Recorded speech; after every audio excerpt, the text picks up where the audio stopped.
Nigeria, a country that never fails to amaze me. Not because of progress, not because of greatness, but because of how consistently it recycles the same disappointment, the same faces, the same voices, the same promises, wearing different party colors, but playing the same old game. They call themselves leaders, but who exactly are they leading? Because it certainly doesn't feel like they are leading the people. This nation is bleeding. Citizens are crushed, devastated, living life hour by hour, not even sure what the next 2 hours will bring. In Nigeria, politics is not service, it's strategy, it's interest, it's agenda, it's calculation. And the painful truth is this: those interests are rarely about you. They're about power. They're about control. They're about personal gain. Some of those agendas? Selfish, greedy, even destructive. And the scariest part? They don't care who gets hurt in the process, as long as their mission is accomplished. So they align with falsehood, even when they know the truth. Even when the truth is staring them in the face. Even when the truth is written all over their conscience. They will still deny it. They will still twist it. They will still manipulate it. And that brings me to something that hurts even more. The hope we had. The expectation. The belief that maybe, just maybe, this time it would be different. The ADC, a party many Nigerians began to see as a fresh start, a possible rescue, a Moses in a political wilderness. People believed, people hoped, people invested their emotions. But now, we are starting to see familiar patterns. The same political calculations, the same quiet negotiations, the same decisions that don't seem to reflect the cries of the people. And you start to wonder, is this really about Nigeria? Or is it just another arrangement of interests behind closed doors? Because when decisions are made that clearly don't align with the suffering of ordinary Nigerians, you begin to question everything. How do you stand under the bright light of the sun, look at something clearly white, and boldly call it black? How? Is it ignorance, or is it deliberate? Because at this point, it no longer looks like a mistake. It looks like a choice, a conscious decision to ignore reality, to ignore the people, to ignore the truth. And that is where the real danger lies. Because when people lose trust, completely lose trust, even genuine change becomes impossible to recognize. Everything starts to feel like deception. Every move feels like manipulation. Yes, why are we saying this? This brings us to the dangerous plot to sideline Peter Obi as the presidential candidate for ADC, a decision that the consequences could be politically catastrophic and spells doom for ADC. The strategic mistake that spells doom for ADC. How ADC choosing Atiku over Peter Obi could collapse its 2027 chances. A critical moment for ADC. The African Democratic Congress, currently positioning itself as Nigeria's major opposition platform ahead of the 2027 elections, stands at a defining crossroads. The party emerged as a coalition vehicle bringing together powerful opposition figures like Atiku Abubakar and Peter Obi to challenge the dominance of the ruling APC. However, internal tensions already exist over who should lead the ticket, particularly between Atiku and Obi supporters. If the ADC ultimately settles for Atiku Abubakar as its consensus candidate instead of Peter Obi, the consequences could be politically catastrophic. This decision wouldn't just be about choosing a candidate, it would fundamentally shape voter perception, coalition unity, youth engagement, and ultimately determine whether ADC stands any realistic chance against Bola Tinubu in 2027. Loss of the obedient movement, ADC's biggest electoral asset, gone. One of the most devastating consequences would be the collapse of mass grassroots enthusiasm. Peter Obi commands one of the most energetic political followings in modern Nigerian history, the Obedient movement. This base is youth-driven, digitally mobilized, ideologically motivated, spread across regions and religions. There are already strong indications that Obi supporters are unwilling to back any arrangement where he is not the presidential candidate.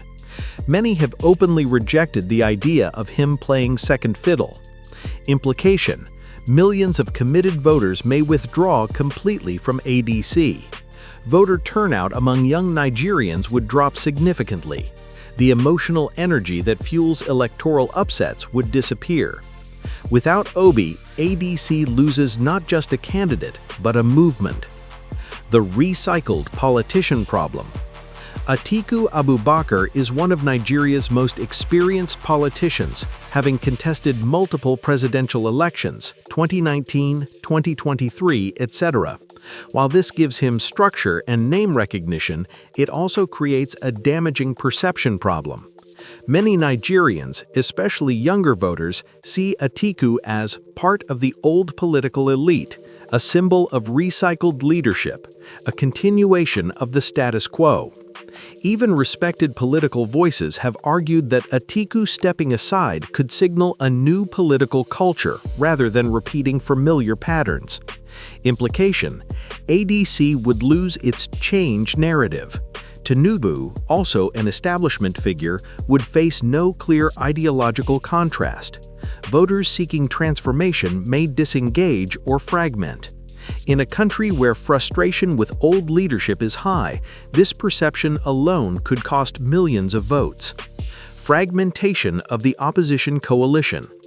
The ADC coalition is built on a fragile alliance of diverse political interests. Analysts already stress that only a united opposition can defeat the ruling APC. Choosing Atiku over Obi risks splitting the coalition into factions, driving Obi supporters away, creating parallel opposition movements. The ADC itself has acknowledged concerns about the Atiku-Obi relationship and its implications for 2027. Implication: instead of one strong opposition, Nigeria could see multiple weakened camps. Tinubu benefits from vote splitting just like in 2023. ADC loses its biggest strategic advantage, unity. Regional imbalance and electoral maths failure. Nigeria's elections are heavily influenced by regional voting blocs. Atiku traditionally dominates in the north. Obi has overwhelming appeal in the southeast and urban youth nationwide. A balanced ticket is critical. If Atiku leads, northern votes may be strong but not enough to win nationally. Southeast turnout could collapse. Southern urban voters may shift or abstain. Implication: ADC would struggle to meet the 25% constitutional spread requirement and the broad national acceptance needed to defeat APC. Instead of expanding reach, the party becomes regionally predictable and weaker. Loss of youth and first-time voters. Nigeria's youth population is the largest voting bloc and the most volatile. Peter Obi's candidacy uniquely activates first-time voters, non-traditional political participants, educated urban Nigerians. Atiku, by contrast, does not inspire the same emotional connection among young voters. Implication: youth voter enthusiasm collapses. Social media dominance shifts away from ADC. Campaign momentum weakens drastically. In modern elections, enthusiasm equals turnout, and turnout determines victory.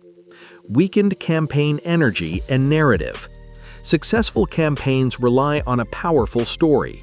Peter Obi represents change, accountability, simplicity, and prudence. Atiku represents experience, establishment politics, political continuity. While experience is valuable, it lacks the emotional storytelling power needed to defeat an incumbent like Tinubu, who is a master strategist and political operator. Implication: ADC's campaign risks becoming less inspiring, less viral, and less mobilizing. And in a media-driven election, that is fatal. Internal party crisis and possible defections. Choosing Atiku could trigger internal rebellion within ADC, defections by Obi-aligned politicians, breakdown of party cohesion. A divided party cannot defeat a well-organized ruling party. 9. Tinubu's advantage, a divided and confused opposition. President Bola Tinubu is widely regarded as a highly strategic political operator with deep control of party machinery and alliances. If ADC chooses Atiku and triggers division, APC benefits from opposition disunity. Tinubu retains incumbency advantage. Electoral competition becomes less threatening.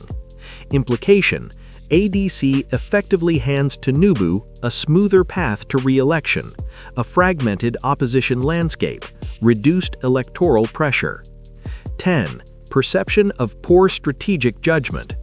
Perhaps the most damaging consequence is symbolic.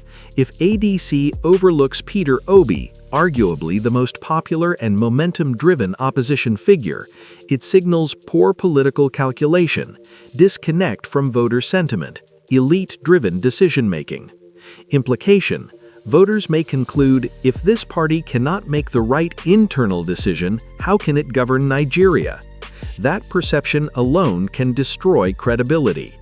Final verdict: a decision that could cost ADC everything. Choosing Atiku Abubakar over Peter Obi may appear logical from an experience and structure standpoint, but politically it could be disastrous. The likely outcome: loss of mass support, collapse of youth engagement, fragmentation of opposition, weak national spread, reduced voter enthusiasm, strategic advantage handed to Tinubu. In simple terms, ADC would move from being a serious threat to just another opposition party. Conclusion: for ADC to stand any real chance in 2027, it must prioritize unity, electability, public sentiment, and generational change. Ignoring these factors, especially by sidelining Peter Obi, could utterly destroy the party's chances of defeating Bola Ahmed Tinubu. In politics, perception, momentum, and unity win elections. And in this scenario, ADC risks losing all three.